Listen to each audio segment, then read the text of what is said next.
इथं जर आपण बघितलं तर प्रचार फार वेगळाच चाललाय. काही दिवसांपूर्वी माझ्याबद्दल ते बोलले, मी फक्त सोशल मीडियावर फोटो टाकतो.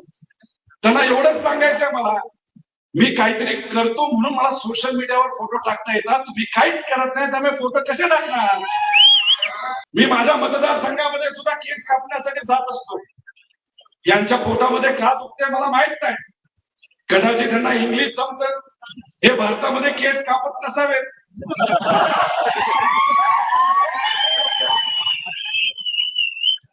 अहो खासदार साहेब, तुम्हाला मला विनंती करायची आहे की माझ्या समोर नाही तर लोकांसमोर इथं तुम्ही हे वक्तव्य केलं, पण हेच वक्तव्य जर तुम्ही मोदी साहेबांसमोर केलं असतं, गेल्या सभेमध्ये पोलिसांनी तुम्हाला ढकलून बाहेर काढलं, आता जर केलं तर तुमची कॉलर पकडतील आणि बाहेर काढतील अशी परिस्थिती आहे.